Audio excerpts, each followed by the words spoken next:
ओम नमः शिवाय। दोस्तों, स्वागत है आप सभी का आपके अपने चैनल खुशहाल ज़िंदगी में।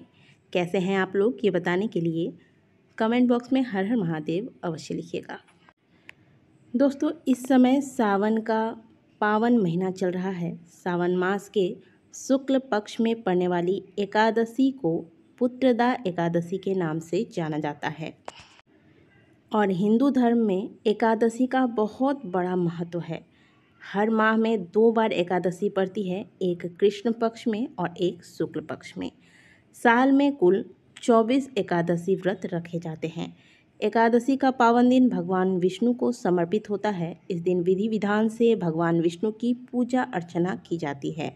भगवान विष्णु की कृपा से व्यक्ति की समस्त मनोकामनाएं पूर्ण होती है तथा मृत्यु उपरांत उस व्यक्ति को मोक्ष की प्राप्ति होती है। साल 2022 में श्रावण महीने के शुक्ल पक्ष की पुत्रदा एकादशी 8 अगस्त को रखी जाएगी। हालांकि एकादशी तिथि का प्रारंभ 7 अगस्त सुबह 11:50 पर हो रही है और इस तिथि का समापन 8 अगस्त की रात 9 बजे होगी। और एकादशी तिथि में उदया तिथि का महत्व होता है, इसीलिए उदया तिथि आपको 8 अगस्त को प्राप्त हो रही है। इस वजह से 8 अगस्त को ही एकादशी व्रत रखा जाएगा। अब मज़े की बात यह है कि इस बार श्रावण महीने का अंतिम सोमवार का व्रत भी इसी दिन पर रहा है, जिसकी वजह से लोग कंफ्यूज हो रहे हैं कि एकादशी का व्रत करें या फिर श्रावण महीने के अंतिम सोमवार का व्रत करें। दोस्तों, आपको पता होगा कि महादेव जिसका ध्यान करते हैं वो है श्री हरि विष्णु और एकादशी का व्रत भी श्री हरि विष्णु को ही समर्पित होता है। वहीं अगर बात करें श्री हरि विष्णु की तो उनके आराध्य हैं भगवान शिव। ऐसा संजोग इतिहास में और कहीं नहीं मिलता कि जो भक्त हैं वही आराध्य भी हैं और जो आराध्य हैं वही भक्त भी हैं। रामायण में एक चौपाई है कि शिव द्रोही मम भगत कहावा, सो नर सपनेहु मोहि न भावा। शंकर विमुख भगति चह मोरी, सो नर की मूढ़ मति थोरी। यानी कि श्री हरि विष्णु ने जब भगवान श्री राम का अवतार लिया था तो उन्होंने यह बात स्वयं कही थी कि जो शिव से द्रोह रखता है और मेरा भक्त कहलाता है वह मनुष्य स्वप्न में भी मुझे नहीं पा सकता। शंकर से विमुख होकर मेरी भक्ति चाहता है वह व्यक्ति नरकगामी व मूर्ख है। वहीं महादेव भी भगवान श्री हरि विष्णु को अपना आराध्य मानते हैं। एक समय की बात है, ऐसा वर्णन शिव महापुराण में आता है कि श्री हरि विष्णु से एक बार महादेव ने प्रार्थना की कि हे प्रभु, आप मुझसे मिलने क्यों नहीं आते, मैं आपके दर्शन के बिना रह नहीं सकता। तभी श्री हरि विष्णु ने भगवान भोलेनाथ से कहा कि हे महादेव, मैं भी आपके दर्शन के बिना नहीं रह सकता, लेकिन जब भी मैं आपसे मिलने के लिए आता हूँ तो पृथ्वीलोक पर मुझे हर कंकर में शंकर के दर्शन होते हैं। ऐसे में मैं पृथ्वीलोक पर अपने चरण नहीं रख पाता। तब महादेव ने श्री हरि विष्णु से कहा कि आप ऐसे कोई प्राणी का रूप क्यों नहीं बना लेते जिसके पैर नहीं होते। फिर क्या था, महादेव के ऐसा कहते ही श्री हरि विष्णु ने सर्प का रूप धारण कर लिया। विष्णु भगवान सर्प के रूप में कंकड़ों से लिपट लिपट कर पृथ्वीलोक में चलने लगे। तब महादेव ने इस सर्प को प्रेम पूर्वक अपने हाथों में उठाया और अपने गले में धारण कर लिया। अर्थात हम सभी जो सर्प महादेव के गले में देखते हैं वह कोई और नहीं, भगवान विष्णु ही है।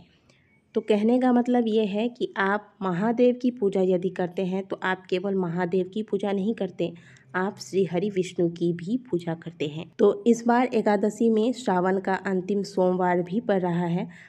ऐसे में जो लोग एकादशी का व्रत धारण करते हैं वह एकादशी का व्रत कंटिन्यू करें, लेकिन महादेव की पूजा आराधना भी आप आज के दिन करें और पूरे विधि विधान के साथ करें। आप व्रत रख के जिस विधि से पूजा करते हैं या फिर कोई उपाय करते हैं वो सारे कार्य आप आज के दिन करें, कि इससे आपको दोनों ही देवों का आशीर्वाद प्राप्त होगा। मेरे कहने का मतलब ये है कि महादेव की पूजा के लिए विष्णु भगवान की पूजा को ना छोड़ें, ना ही विष्णु भगवान की पूजा के लिए आप महादेव की पूजा को छोड़ें। पंचामृत बनाते हैं, दोनों का पंचामृत से अभिषेक करें, दोनों का गंगा जल से अभिषेक करें, दोनों को पुष्प चढ़ाएं, नैवेद्य चढ़ाएं। एक बात का ध्यान रखें कि श्री हरि विष्णु को तुलसी दल अर्पित किए जाते हैं, जबकि महादेव को तुलसी दल अर्पित नहीं किए जाते। तो इस बात का ध्यान रखें कि आप श्री हरि विष्णु को आज के दिन तुलसी दल का माला अवश्य पहनाएं। महादेव को आज के दिन आप सफ़ेद आंकड़े के पुष्प की माला बनाकर अपने हाथों में माला लें और ओम नमः शिवाय मंत्र का थोड़ी देर जाप करें ध्यान लगाकर, और फिर इसके बाद इस माला को महादेव के शिवलिंग पर अर्पित करें।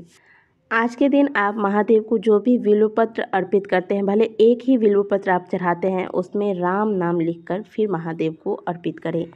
इस विधि से आप पूजा करें, आपको दोनों के ही पूजा का फल प्राप्त होगा। लेकिन क्योंकि शास्त्रों में कहा गया है कि व्रत आप एक दिन में कोई एक ही धारण कर सकते हैं, इसीलिए जो लोग लगातार पूरे वर्ष भर के एकादशी के व्रत का संकल्प लेकर रखते हैं, उन्हें व्रत बीच में छोड़ना नहीं चाहिए। आप एकादशी का व्रत धारण करें, लेकिन पूजा पाठ आप विधि विधान से महादेव की भी करें।